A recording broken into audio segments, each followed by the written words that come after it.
नमस्कार दोस्तों, आप सबका वेलकम है मेरे YouTube चैनल पर। आज हम स्टार्ट करने जा रहे हैं इलेक्ट्रोस्टैटिक्स की प्रॉब्लम क्लास नंबर 2।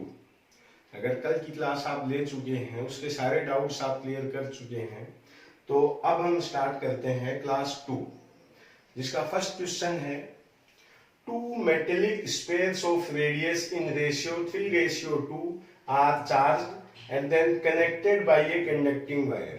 दो स्पेयर हैं जिनकी रेडियस है 3:2, इनको चार्ज किया गया और फिर एक कंडक्टिंग वायर से कनेक्ट कर दिया गया।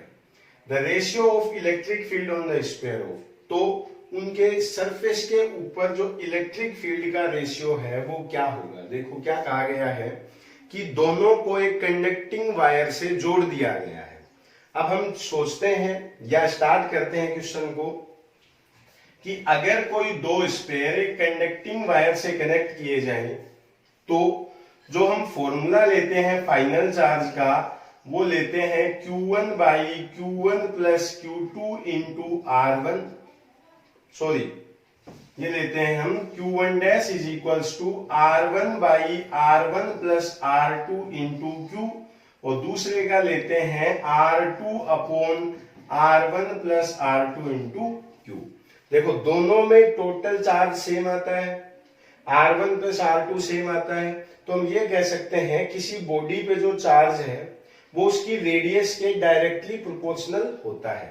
मतलब Q is directly proportional to R। पूछ क्या रखा है, the ratio of electric field, तो E का फॉर्मूला जो होता है वो होता है KQ बाई R स्क्वायर।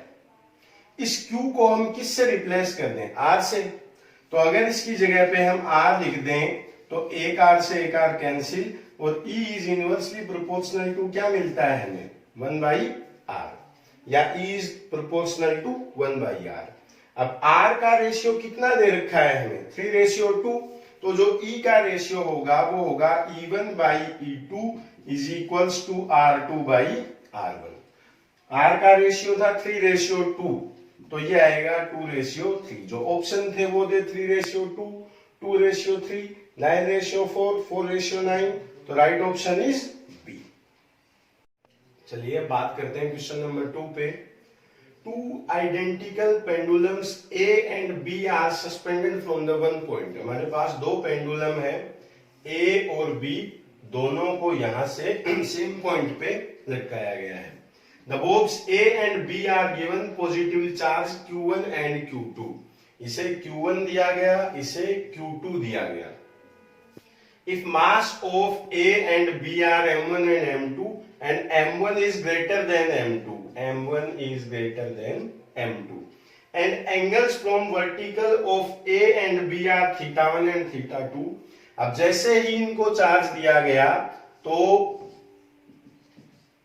ये जो एंगल है फर्स्ट का है ये है θ1 और सेकंड का है θ2।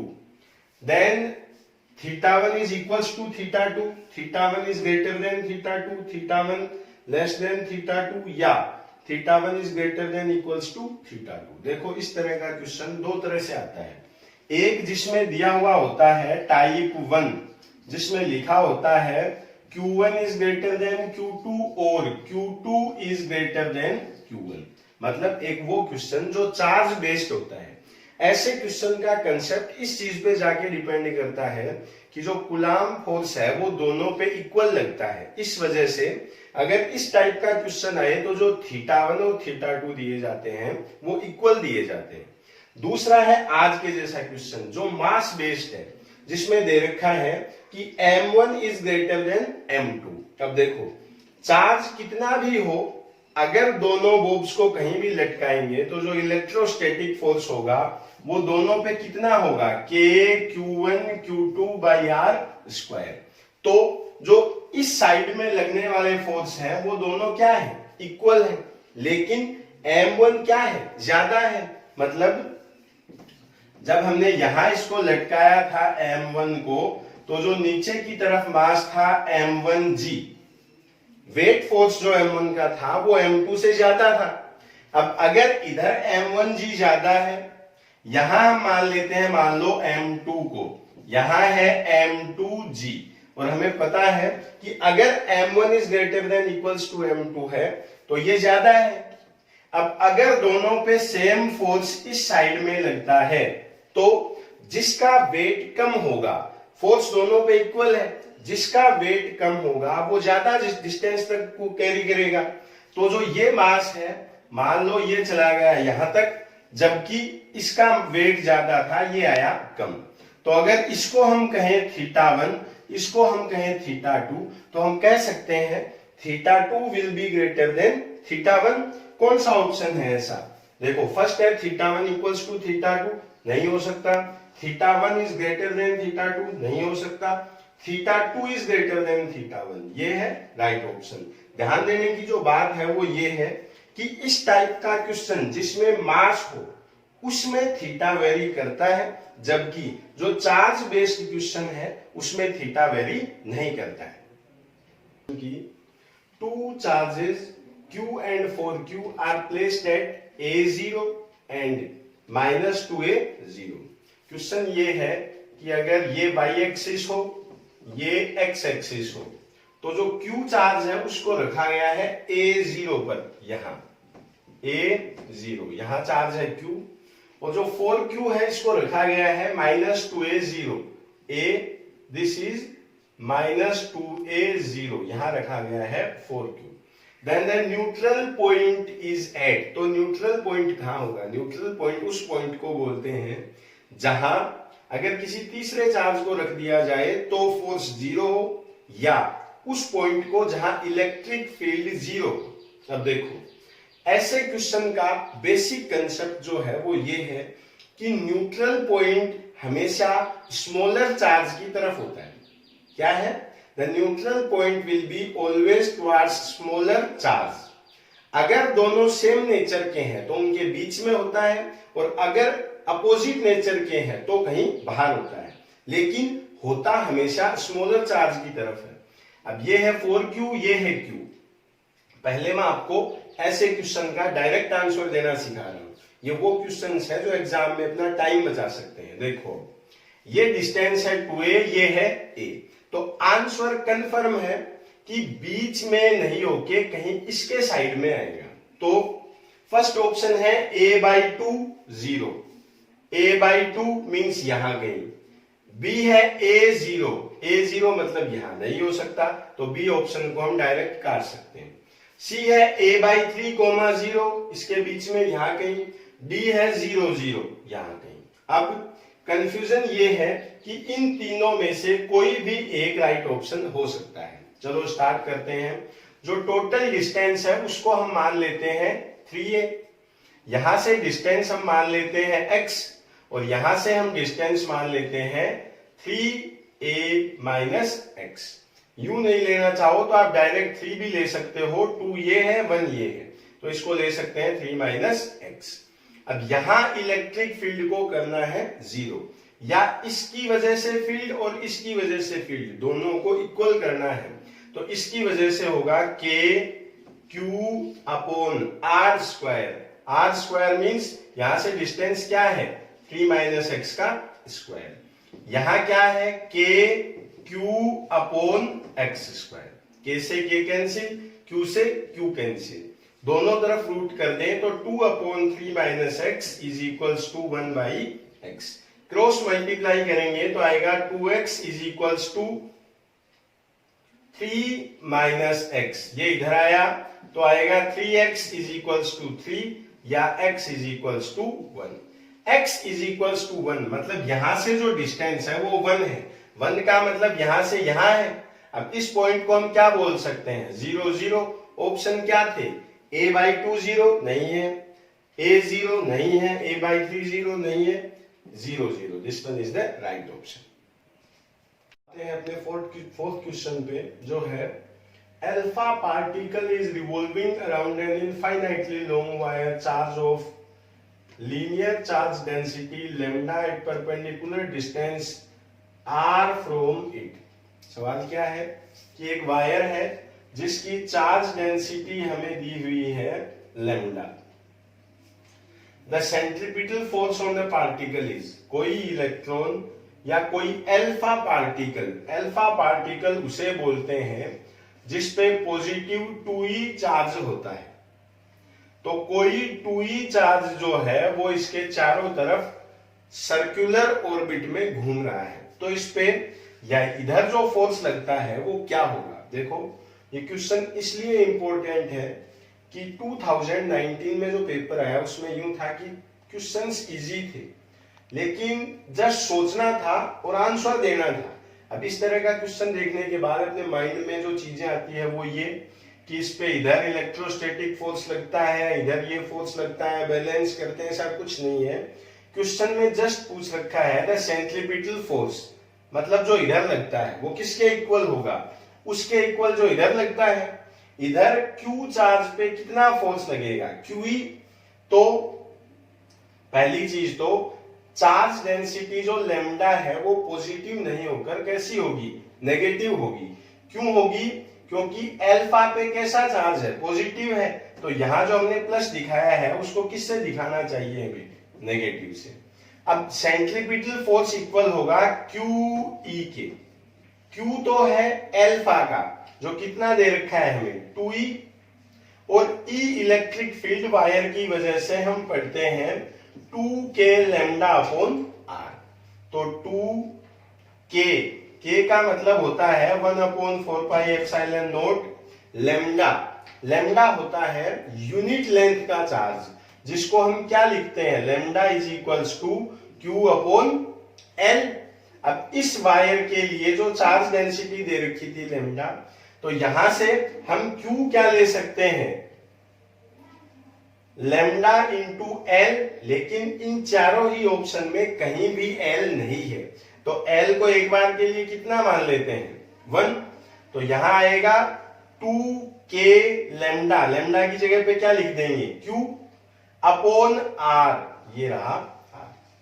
2 इंटू 2 4, कैंसिल, बचता क्या है QE।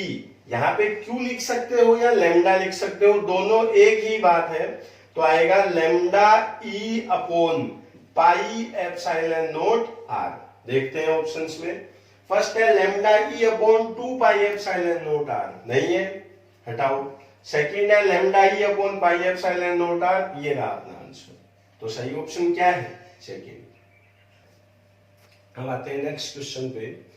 अब ये क्वेश्चंस देखते वक्त आपको लग सकता है कि क्वेश्चंस इजी है, तो इसका सिर्फ एक इलाज है कि अब मैं किसी भी क्वेश्चन को सोल्व करूं, क्वेश्चन सामने है, उससे पहले आप वीडियो को रोक दें, पहले खुद करके देखें, फिर सही उत्तर मिलें।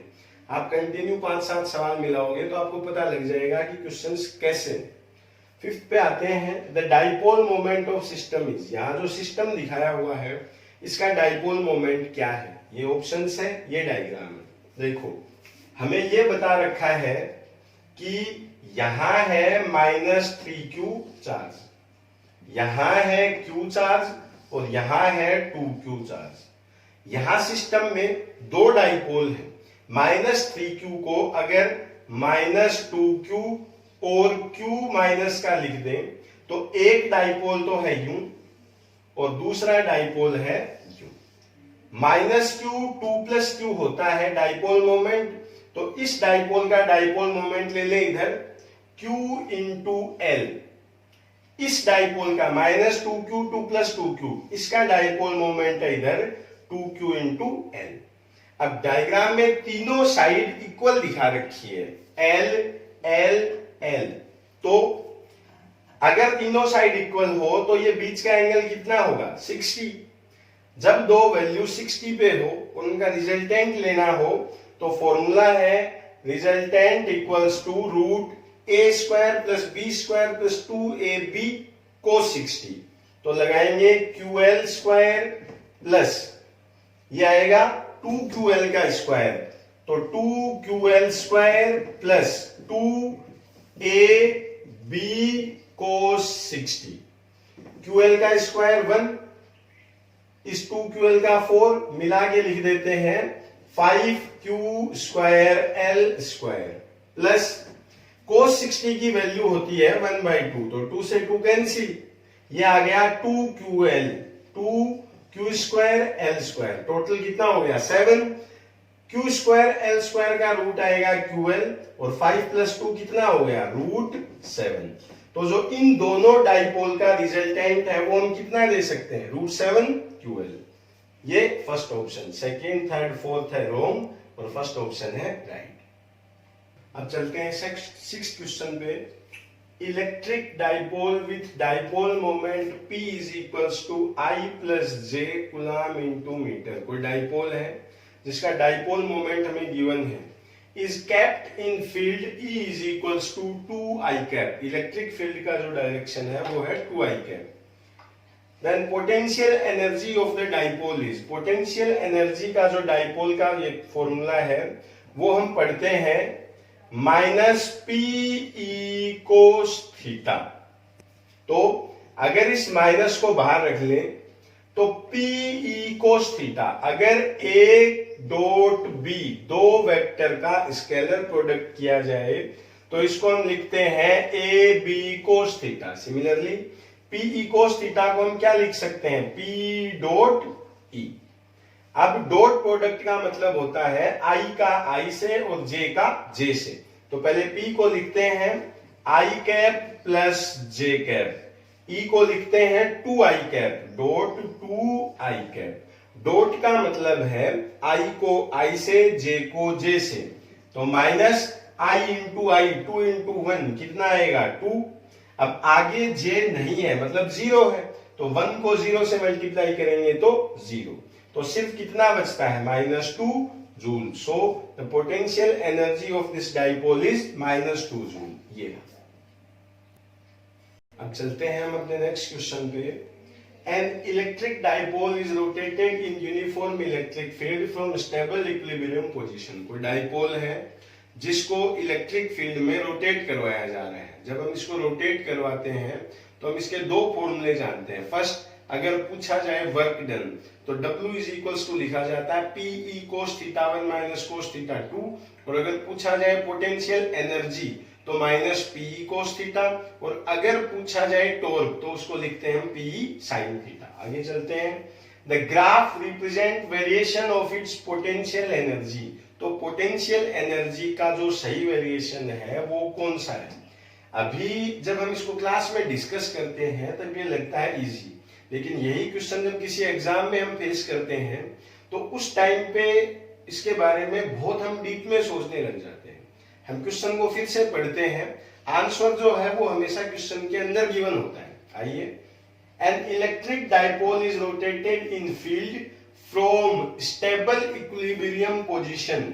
याद हो तो स्टेबल पोजीशन उसको बोलते हैं जब थीटा कितना हो 0 हो, और पोटेंशियल एनर्जी का वेरिएशन चाहिए जो होती है -PE cos θ। अब अगर स्टेबल पोजीशन से स्टार्ट करते हैं तो थीटा कितना स्टार्टिंग में लेंगे 0। अगर थीटा 0 है तो u की जो इनिशियल वैल्यू है वो है -PE। अब सब ग्राफ पे आते हैं एक करके। ये ग्राफ स्टार्ट होता है 0 से, जबकि ग्राफ होना स्टार्ट कहां से था -PE से, तो ये गलत है। सेकंड पे आते हैं, ये भी कहां से स्टार्ट है 0 से, ये भी गलत है। अब दो ऑप्शन हमारे पास है, एक ऊपर से स्टार्ट होता है एक नीचे से। वैल्यू स्टार्टिंग में क्या है -PE, तो ये शो करता है -PE को, जबकि ये शो करता है +PE को, तो ये गलत ऑप्शन है, ये सही ऑप्शन है। तो इस क्वेश्चन का आंसर क्या है सी। हम नेक्स्ट क्वेश्चन पे। Find the electric dipole moment of given system, जिसमें 3Q चार्ज है 0A पॉइंट पे, -Q चार्ज है यहाँ, -Q चार्ज है यहाँ, -Q चार्ज है यहाँ, और ऑप्शन है QAJ cap √2QAJ cap 2QAJ cap 4QAJ cap. एक बात कंफर्म है कि चारों ऑप्शन किधर है, J कैप के डायरेक्शन में है, मतलब जो नेट इलेक्ट्रिक फील्ड होगा वो किधर होगा J कैप के डायरेक्शन में। चलो सोल्व करते हैं। देखो, इस क्वेश्चन के दो पार्ट हम कर देते हैं। फर्स्ट पार्ट ये है कि यहां है दे रखा हमें -Q, और इस 3Q में से एक Q को हम यहां ले लेते हैं। A डिस्टेंस ये है, A डिस्टेंस ये है, तो टोटल डिस्टेंस ये क्या है 2A है। तो इस डाइपोल का डाइपोल मोमेंट जो है वो जे कैप के डायरेक्शन में है। Q into 2a distance into J cap, ये है 2QA जे कैप। एक डाइपोल की बात हम कर चुके हैं। दूसरा एक डाइपोल है -Q, 1 + Q, इसके लिए ले लेते हैं। देखो ये डिस्टेंस a है, ये डिस्टेंस a है, तो इसको जो मिलाने वाली लाइन है ये होगी √2a। इस डाइपोल का डाइपोल मोमेंट होगा -Q 2 + Q, कितना होगा Q इंटू √2a। एक 3Q में से Q इसके साथ ले चुके हैं, एक उसके साथ, तीसरा Q लेते हैं इसके साथ, यहां जो -Q है। अब इसका डाइपोल मोमेंट होगा -Q2 + Q, ये a है, ये a है, तो ये भी कितना होगा √2a, तो ये होगा Q इंटू √2a। अब देखो सेम साइड सेम एंगल बनाती है, ये 45 है तो ये कितना है 45, ये भी कितना 45, तो ये टोटल एंगल कितना है 90 है। ये 90 है तो ऊपर का एंगल भी कितना होगा 90। 90 पे जब दो फोर्स होते हैं तो उनका जो रिजल्टेंट है वो √2f लेते हैं, तो √2 और एक कितना है फोर्स या dipole moment Q into √2a, √2 into √2 2, तो ये आ गया 2QA जे कैप। इन दोनों का रिजल्टेंट है 2QA जे कैप और इस तीसरे का है 2QA जे कैप। अगर नेट हम करें तो दोनों को क्या कर देंगे ऐड, तो जो नेट डाइपोल मोमेंट होगा वो होगा 4 इंटू QA जे कैप। कौन सा है ऑप्शन, ये नहीं, ये नहीं, ये नहीं, this is the right option. चलो ठीक है, अब हम स्टार्ट करते हैं नेक्स्ट क्वेश्चन। अगर आपको यूं लगता है कि क्वेश्चंस इजी है तो आप इस क्वेश्चन पे आप अपनी ट्राई मार सकते हैं, रोक के करके देख लें। ये ऑप्शंस है, ये क्वेश्चन पढ़ते हैं क्या है। A small dipole is placed at origin with its dipole moment directed along positive x-axis। एक डाइपोल है जिसका डाइपोल मोमेंट किस डायरेक्शन में है positive x। The direction of electric field at point 2 -2√2 is along। तो इस पॉइंट पे जो इलेक्ट्रिक फील्ड का डायरेक्शन है वो क्या होगा। देखो सवाल ये है कि कोई डाइपोल यहां रखा हुआ है जिसका डाइपोल मोमेंट एक्स एक्सिस के अलोंग है, तो एक पॉइंट लेते हैं x पे 2 मतलब 1 2, y पे -2√2, यहां से गई, ये कोई पॉइंट है, यहां हमें इलेक्ट्रिक फील्ड का डायरेक्शन चेक करना है। ऑप्शन है -y axis, x axis, y axis, -z axis. अगर आपको क्वेश्चन इजी लगते हैं तो पहले आप खुद ट्राई मार लें, मैं करता हूं। देखो जब भी हमें इलेक्ट्रिक फील्ड की डायरेक्शन किसी एंगुलर पोजीशन पे लेनी हो तो हम एक फॉर्मूला डिराइव कर चुके हैं जो क्या है, that net angle is equals to theta plus tan inverse tan theta upon 2। हमें दो चीजें पता होनी चाहिए, पहला कि वो पॉइंट उस डाइपोल के एक्सिस से कितना एंगल बनाता है थीटा। तो मान लो ये एंगल है, ये इस लाइन को ऊपर मिला दें तो इसका जो थोड़ा बड़ा डायग्राम मैं इसका यहां बनाता हूं, ये है कोई डाइपोल, x पे 2 और y पे -2, यहां कोई पॉइंट है।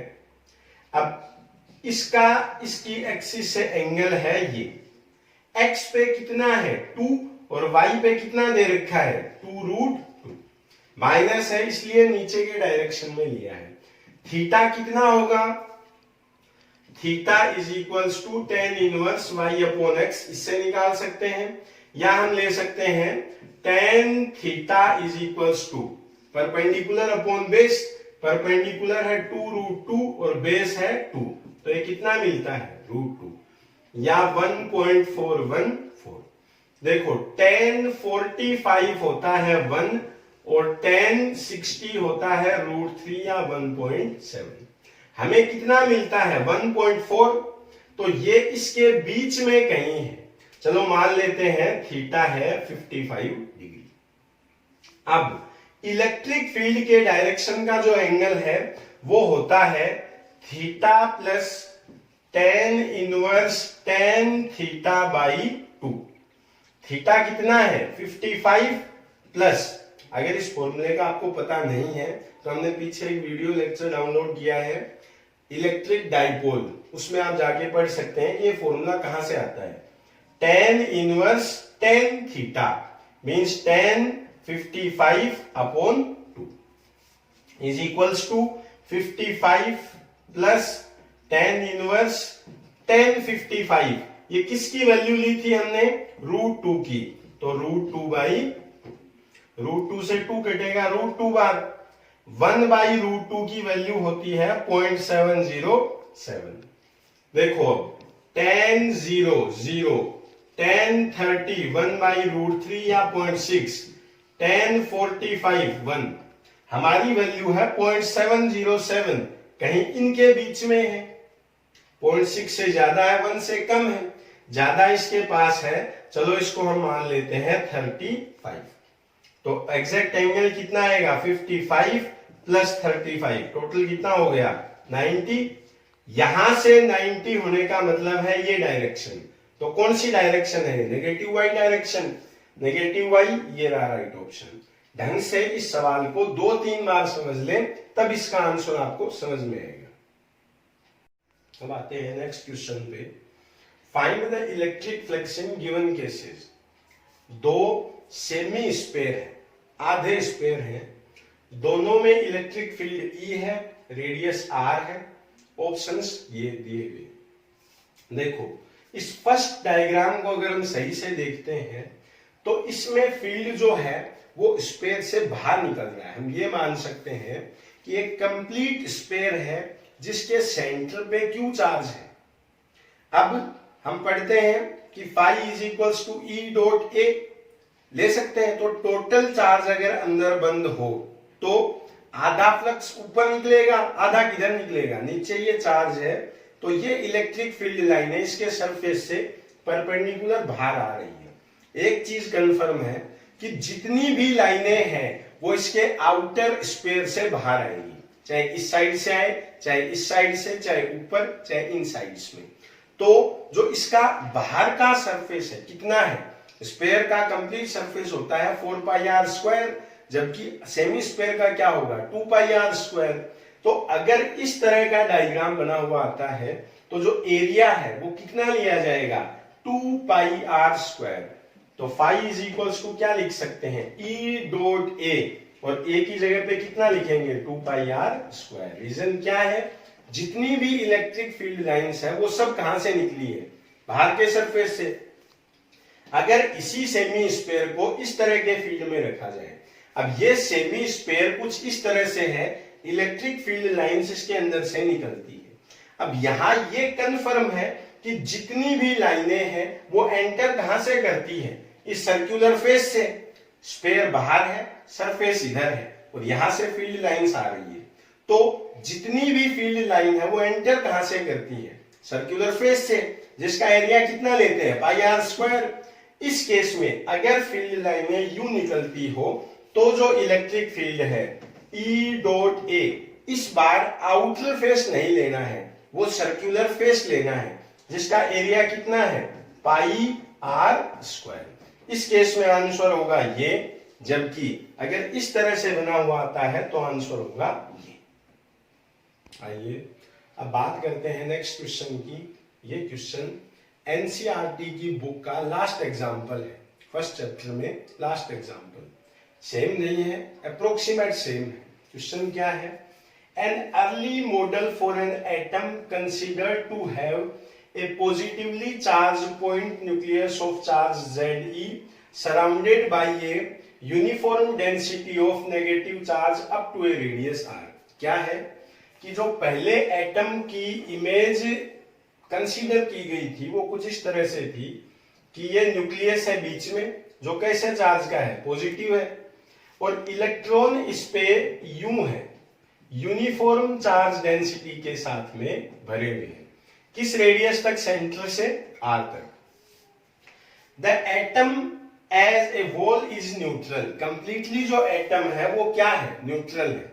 इस लाइन का मतलब ये है कि जैसे अंदर पॉजिटिव चार्ज Ze है, उसी तरह यहां टोटल चार्ज नेगेटिव जो है वो है Ze नेगेटिव।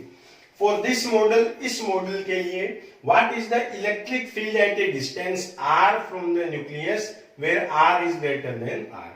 इस क्वेश्चन को हम सोल्व करेंगे अगर डिस्टेंस यहां से जो r हम लेते हैं वो यहां हो, means r is greater than r हो। अभी हम सोल्व करेंगे r ग्रेटर देन r के लिए, नेक्स्ट क्वेश्चन में इसको सोल्व करेंगे r लेस देन r के लिए। चलो पहले बात करते हैं यहां के लिए, r is greater than r। अब यहां दो तरह के चार्ज हैं, एक पॉजिटिव और एक नेगेटिव। तो हम यूं मान लेते हैं, पहले हम लेते हैं इस पॉजिटिव चार्ज को, डिस्टेंस कितनी मान लेते हैं यहां से r। Q चार्ज की वजह से r डिस्टेंस पे इलेक्ट्रिक फील्ड पॉजिटिव 1 रख के चेक करेंगे, तो पॉजिटिव क्या करेगा? इसको रिपेल, कितना होगा? K Q upon r square. आ गया। दूसरा है इस नेगेटिव चार्ज का, मान लो ये नेगेटिव पूरे के अंदर है। अब हमने नॉन कंडक्टिंग स्फीयर के लिए r डिस्टेंस पे जो इलेक्ट्रिक फील्ड पड़ा है वो भी क्या है? KQ upon r square. लेकिन चार्ज कैसा है? ये नेगेटिव है इलेक्ट्रॉन्स का। यहां जब इलेक्ट्रिक फील्ड निकालेंगे तो आएगा इस डायरेक्शन में, कितना? KQ कितना है ये? Ze upon r square. अब यहां से हम देख सकते हैं कि दोनों इलेक्ट्रिक फील्ड की वैल्यू सेम मिलती है, क्योंकि डिस्टेंस यहां भी सेंटर से लेना है, यहां भी सेंटर से लेना है। अब अगर दोनों सेम है लेकिन दोनों का डायरेक्शन एक दूसरे से अपोजिट है, जहां न्यूक्लियस रिपेल करता है वहीं इलेक्ट्रॉन क्या करेंगे? अट्रैक्ट। दोनों इलेक्ट्रिक फील्ड अगर वैल्यू में सेम हो तो जो नेट इलेक्ट्रिक फील्ड है वो कितना होगा? 0। ऑप्शन क्या थे हमारे पास? ये और ये, तो राइट ऑप्शन क्या है? 0। क्वेश्चन लेते हैं, लास्ट क्वेश्चन जो था उसी में है।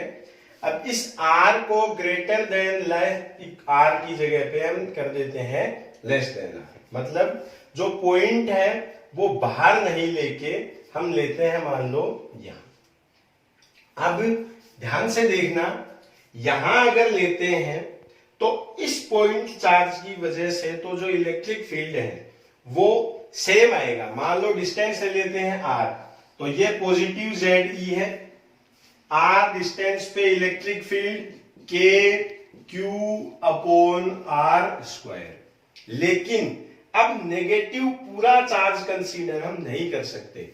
ये मान लो इतना चार्ज इसके अंदर बंद है, ठीक है।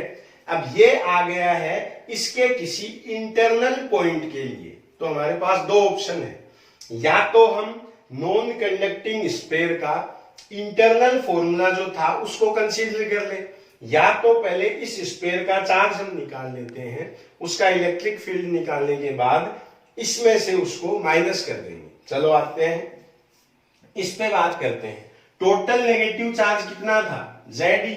हमें लेना किस डिस्टेंस पे है? r पे, और ये r क्या है? लेस देन r है। तो हम सीधा उस नॉन कंडक्टिंग स्फीयर की बात करते हैं जिसपे इलेक्ट्रिक फील्ड कितना होता है? KQR upon r cube.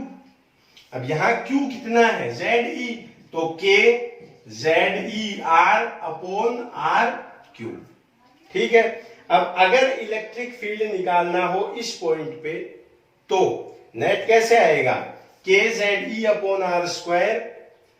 इसका है रिपेल करने की वजह से आउटवर्ड और इसका है अट्रैक्ट करने की वजह से इनवर्ड, तो इसमें से इसको कर देंगे minus KZE upon r square minus KZER upon r cube.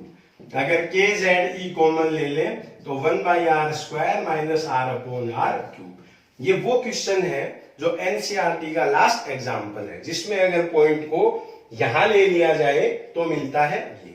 अगर सरफेस पे ले लें तो पूरा चार्ज फिर से कंसीडर होगा, उस केस में फिर से इलेक्ट्रिक फील्ड क्या होगा? 0 होगा। माइंड में आ सकता है कि जी इनमें से ऑप्शन कौन सा है। ऐसा कोई भी ऑप्शन इनमें नहीं है। मैंने सिर्फ ये आपको कंसीडर करवाया है कि अगर पॉइंट बाहर होने की जगह अंदर हो तो आंसर किस तरह से देंगे। ये नेक्स्ट क्वेश्चन पे अब हम चलते हैं। A conductor A with a cavity as shown in the figure. ये कोई कंडक्टर है जिसके सेंटर में या बीच में या कहीं भी कोई कैविटी है। Is given A charge Q, इसको Q चार्ज दिया गया। Find the net charge appear on the inner surface of the cavity. इसकी इनर सरफेस पे क्या चार्ज जनरेट होगा। ये सेम क्वेश्चन 2-3 तरह से पूछा जाता है। पहले हम इसको डिस्कस करेंगे, फिर जो नेक्स्ट इस पे पूछा जा सकता है उसको डिस्कस करेंगे। देखो तो इसमें क्या करना है, देखो जैसे ही Q चार्ज देंगे, यहां जैसे ही हम Q चार्ज देंगे ये पूरा चार्ज इसके बाहर की सरफेस के ऊपर आ जाएगा। पूरा चार्ज कहां है, इसकी सरफेस के ऊपर। तो पूरा चार्ज अगर सरफेस के ऊपर है तो क्या अंदर की कैविटी पर कोई चार्ज है? यहां कोई भी चार्ज नहीं है क्योंकि पूरा चार्ज कहां जा चुका है, सरफेस के ऊपर। तो जो इंटरनल सरफेस है इसके ऊपर चार्ज कितना है, 0। क्वेश्चन देखने के बाद लग सकता है कि यार ये एकदम इजी है। अगर ऐसा लगता है तो नेक्स्ट क्वेश्चन फिर से हम देंगे, आप उसमें अपनी ट्राई मारिए। नेक्स्ट क्वेश्चन में क्या होगा कि जो कैविटी है इसके सेंटर पे कोई चार्ज रखा जाएगा और फिर इसके इनर सरफेस पे या इसके आउटर सरफेस पे चार्ज पूछा जाएगा। अब उसको देखते हैं। नेक्स्ट क्वेश्चन है, हमने जो लास्ट क्वेश्चन पढ़ा उसमें सिर्फ इतना चेंज किया गया है। Is given A charge Q, conductor को Q चार्ज दिया गया। Find the net charge appear on the in the surface of cavity if Q is placed at centre of cavity. अगर इस सेंटर के ऊपर यहां Q चार्ज है तो इस बॉडी के इनर सरफेस पे क्या चार्ज जनरेट होगा और आउटर सरफेस पे क्या चार्ज जनरेट होगा। देखो अभी हमें यह पता है कि जैसे ही इसको Q चार्ज दिया जाएगा इस बॉडी के आउटर सरफेस पे इनिशियली क्या चार्ज है, Q चार्ज है। जैसे ही कैविटी पे Q चार्ज रखेंगे तो इंडक्शन की वजह से इस प्लस Q के इंडक्शन की वजह से जो इनर सरफेस है यहां माइनस Q चार्ज जनरेट हो जाता है। अगर सवाल पूछा जाए what is the charge in inner surface of cavity तो आंसर किसको देंगे, -Q। इनर सरफेस पे है -Q। अब अगर पूछ लिया जाए what is the net charge on outer surface of sphere और आउटर सरफेस ऑफ बॉडी, अगर इस आउटर सरफेस पे पूछता है तो इस नेगेटिव Q को बैलेंस करने के लिए याद रखो इंडक्शन के बाद कभी भी बॉडी का नेट चार्ज चेंज नहीं होता है। तो अगर यहां -Q है तो इस -Q को बैलेंस करने के लिए जो आउटर सरफेस है उस पर कितना चार्ज जनरेट होगा, +Q। अब जो नेट इंड्यूस चार्ज है वो कितना है, -Q + Q 0। लेकिन इनर सरफेस पे कितना है, -Q, और इसकी आउटर सरफेस पे अब जो चार्ज होगा वो कितना हो जाएगा, Q + Q। अगर इसी क्वेश्चन में मान लो बॉडी यूं गिवन हो, यहां Q हो और कैविटी पे -Q चार्ज रख दिया जाए तो -Q के इंडक्शन की वजह से यहां कैसा चार्ज जनरेट होगा, +Q। और इस +Q को बैलेंस करने के लिए इसके आउटर सरफेस पे कितना चार्ज जनरेट होगा, -Q। अगर इस केस में पूछता है इनर सरफेस पे तो +Q चार्ज, अगर पूछता है आउटर सरफेस पे चार्ज तो कितना देंगे, Q - Q।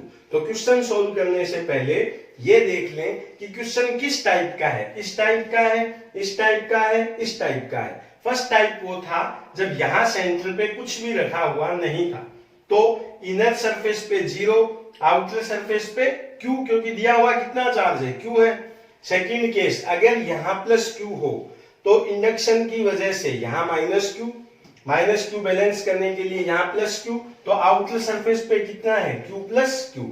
अगर कैविटी पे -Q रख दिया गया है तो सेंटर पे तो है -Q, इनर सरफेस पे +Q इंडक्शन की वजह से, और इस +Q को बैलेंस करने के लिए जो आउटर सरफेस है उस पे क्या आया है, -Q।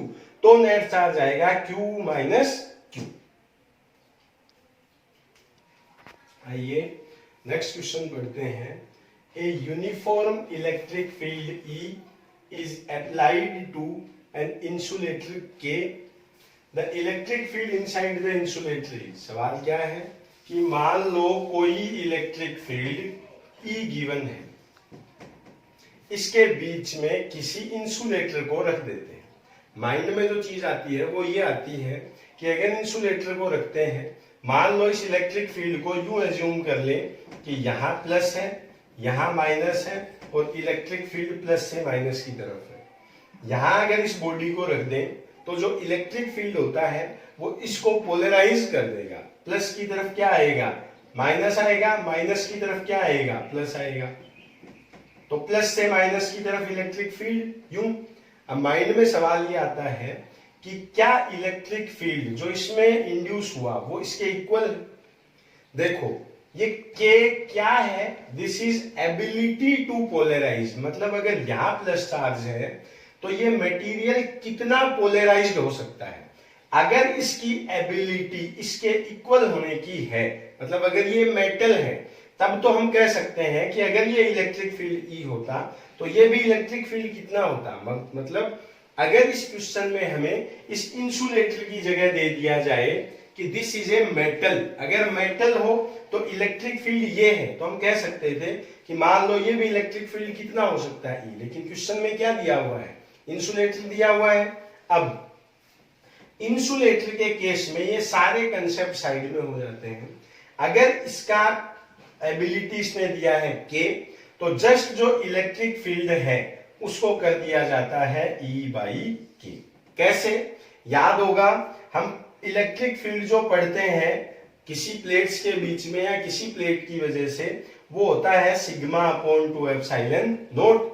और अगर कोई मीडियम वहां रख दिया जाए K, तो याद करो K जहां भी आता है उसको हमेशा एप्सिलॉन नॉट के पास में लिखते हैं। यहाँ एप्सिलॉन नॉट है, इसके पास में किसको लिख देंगे, K को।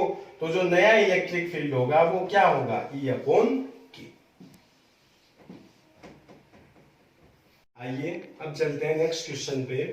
To concentric conducting thin spherical cells A and B having radius RA and RB such that RB is greater than RA।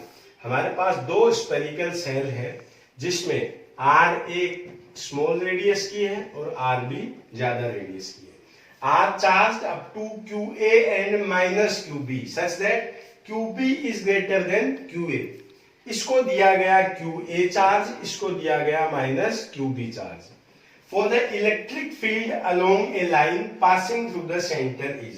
तो सेंटर से जो यहां से जो लाइन जाती है उस पे आप इलेक्ट्रिक फील्ड का वेरिएशन किस तरह से करेंगे, पहले आप सोचिए। मेरी तरफ से क्या हो सकता है, देखिए यहां नेगेटिव है, ये पॉजिटिव है। पहली चीज, अगर ये स्पेरिकल सेल है तो इस आउटर इलेक्ट्रिक फील्ड का या चार्ज का यहां कोई इंपैक्ट नहीं आएगा। इसके बीच में यहां अगर स्पेरिकल सेल है तो इलेक्ट्रिक फील्ड क्या मिलेगा, 0। तो यहां से जो RA रेडियस हम लेते हैं यहां तक इलेक्ट्रिक फील्ड क्या मिलना चाहिए हमें, 0। अब पहले चारों ऑप्शंस पे हम बाद में बात करेंगे। यहां तक इलेक्ट्रिक फील्ड मिलना चाहिए 0। अब अगर इस जोन में हम इलेक्ट्रिक फील्ड की बात करें +1 रख के, तो पॉजिटिव चार्ज पॉजिटिव को क्या करेगा, रिपेल करेगा। जबकि इसके बाहर की जब बात करते हैं, मान लो यहां +1 रख के देखते हैं, तो नेगेटिव चार्ज अट्रैक्ट करेगा, पॉजिटिव रिपेल करेगा। लेकिन ज्यादा क्वांटिटी किसकी है, QB की है, जो कैसा है, नेगेटिव। तो फाइनली जो इफेक्टिव फोर्स लगेगा वो किसकी वजह से होगा, नेगेटिव। तो फोर्स होगा इधर, पहले इलेक्ट्रिक फील्ड था इधर, इसके बाहर है इलेक्ट्रिक फील्ड इधर, और यहां है इलेक्ट्रिक फील्ड 0।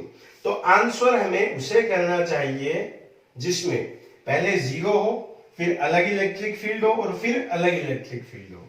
इलेक्ट्रिक फील्ड होता हमेशा क्या है, E is proportional to 1/r², बाहर के केस में। तो अगर यहां हम 0 लें, यहां इलेक्ट्रिक फील्ड का ये वेरिएशन लें, इसके बाद जस्ट इलेक्ट्रिक फील्ड बदलेगा और फिर इलेक्ट्रिक फील्ड आएगा यू। मतलब है दोनों बार हाइपरबोलिक ग्राफ, लेकिन डायरेक्शन दोनों का क्या हो गया है, चेंज, और अंदर इलेक्ट्रिक फील्ड का वेरिएशन क्या आया है, जीरो।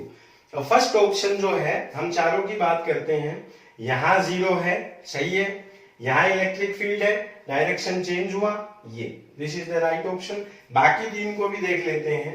अब यहां इनिशियली इलेक्ट्रिक फील्ड दिखा रखा था ये, इसलिए ये नहीं हो सकता।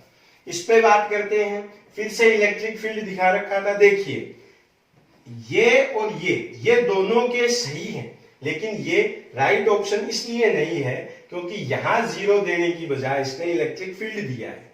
फोर्थ केस जो है उसमें ये पूरा ही गलत है, तो राइट ऑप्शन किसको हम दे सकते हैं, ए को। नेक्स्ट क्वेश्चन पे हम आते हैं, the correct plot of d tau upon d theta and theta in the case of electric dipole placed in uniform electric field is. देखो ग्राफ को हम बाद में देखेंगे, पहले हम अपनी तरफ से आंसर देने की कोशिश करते हैं। अगर किसी इलेक्ट्रिक फील्ड में किसी डाइपोल को रख दिया जाए तो जो इस पे टॉर्क लगता है उसको हम लेते हैं पीई साइन थीटा। हमें जो वेरिएशन लेना है वो किसके लिए लेना है, d tau upon d theta के लिए। तो d tau upon d theta अगर लेंगे तो पीई साइन थीटा का डिफरेंशिएशन लेंगे हम कोस थीटा। अब PE cos theta, d tau upon d theta, न पी बदलता है न ई बदलता है, वेरिएशन किसके साथ लेना है, थीटा के साथ में। मतलब हमें किसका ग्राफ लेना है, कोस थीटा का लेना है। अगर कोस थीटा को हम लेते हैं, ये लो यहां लिख देते हैं d tau upon d theta, या इसी को क्या लिख सकते हैं, कोस थीटा। अब याद होगा कोस जीरो की वैल्यू कहां से स्टार्ट होती है, 1 से। कोस जीरो 1 से स्टार्ट, मतलब ये ग्राफ कहां से स्टार्ट है, 0 से, नहीं हो सकता। कहां से स्टार्ट है, 1 से। कहां से स्टार्ट है, 0 से। कहां से स्टार्ट है, 1 से। मतलब आंसर इन दोनों में से कोई एक है। अब कोस थीटा का जो ग्राफ है वो 1 से स्टार्ट करते हैं। कोस 90 कितना होता है, 0, मतलब कहीं 0 भी आना चाहिए। इस ग्राफ में कांस्टेंट वैल्यू दिखा रखी है, लेकिन अगर वैल्यू कोस थीटा के लिए हमें ग्राफ पे प्लॉट करनी हो तो जो ग्राफ आएगा वो आएगा ये। तो करेक्ट ऑप्शन किसको दे सकते हैं, बी को। अब आते हैं क्वेश्चन नंबर 18 पे, जो है the electric field components in the figure are E X is equals to B root X, E Y E Z is equals to 0। Calculate the flux through the cube. एक cube को ऐसे electric field में रखा गया है जो distance के साथ में वेरी करता है। ऐसा एक एग्जांपल एनसीईआरटी में भी फ्लक्स के जस्ट बाद में दिया हुआ है, आप उसकी ट्राई कर सकते हैं या आप इसे भी सोल्व कर सकते हैं। है क्या, जो इलेक्ट्रिक फील्ड है वो बी रूट एक्स के साथ में चेंज होता है। क्यूब जो है वो यहां रखा हुआ है, तो इलेक्ट्रिक फील्ड है अलोंग एक्स एक्सिस, मतलब यूं है। Calculate the flux through the cube. Flux कितना है, देखो यहां से फील्ड इंटर करता है, यहां से फील्ड बाहर आता है, तो हमें दो फ्लक्स निकालने होंगे। एक एंटर कितना करता है, एग्जिट कितना करता है, फिर जब दोनों को माइनस करेंगे तब हमें मिलेगा नेट फ्लक्स। अब बात करते हैं एंटर के केस में। यहां से डिस्टेंस कितना था, ए, तो एंटर जो यहां पे ये किया है वहां पे x जो है वो a है, और जहां पे ये एग्जिट किया है a ये है, क्यूब का साइड a ये है, तो x एग्जिट के टाइम पे कितना है, 2a है। तो जो इलेक्ट्रिक फील्ड है वो एंटर के केस में है, इलेक्ट्रिक फील्ड दिया हुआ है b रूट x, तो यहां तो ये है b रूट a, और एग्जिट के केस में कितना है, b रूट 2a। अब यहां जो फ्लक्स होगा वो होता है phi is equals to E dot A, area. Area कितना है, a स्क्वायर, तो b रूट a, ये तो e, और एरिया कितना लिखेंगे, a स्क्वायर। तो या इसको लिख सकते हैं b, 2 पावर ये है, हाफ पावर ये है, तो पावर होगी 5/2। यहां b phi is equals to root 2a, देखो ये रूट x के ऊपर है तो पूरे पे ले लेते हैं, इनटू एरिया होगा a स्क्वायर, तो रूट 2b ए की पावर फिर से कितनी हो गई 5/2।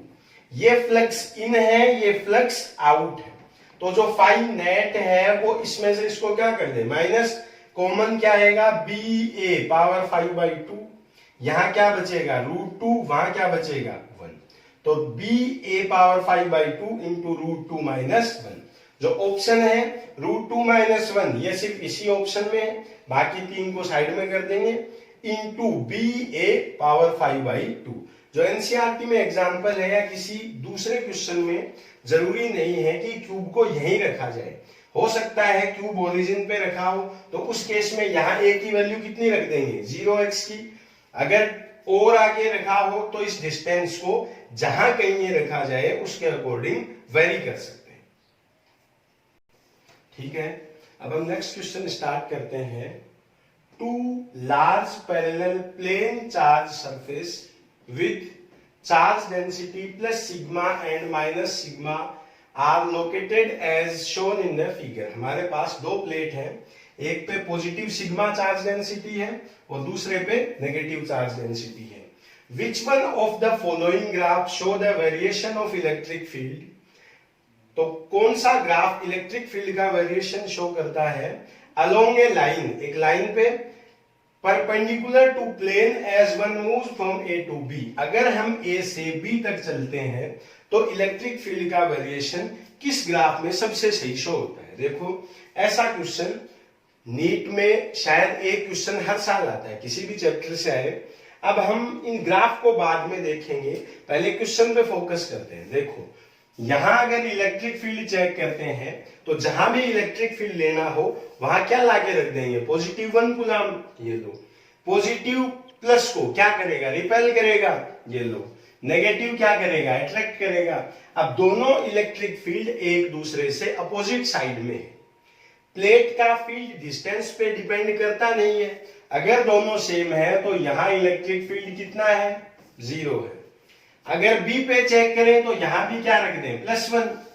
नेगेटिव प्लेट पॉजिटिव चार्ज को क्या करेगी अट्रैक्ट करेगी, जबकि पॉजिटिव पॉजिटिव को क्या करेगा रिपेल करेगा। यहां भी इलेक्ट्रिक फील्ड कितना है 0। अब आते हैं इस बीच के एरिया में, यहां अगर इलेक्ट्रिक फील्ड लेना हो तो क्या रख देंगे +1, प्लस को क्या करेगा रिपेल और नेगेटिव क्या करेगा अट्रैक्ट। एक प्लेट का इलेक्ट्रिक फील्ड हम लेते हैं σ/2 एप्सिलॉन नॉट, दूसरी का भी इतना।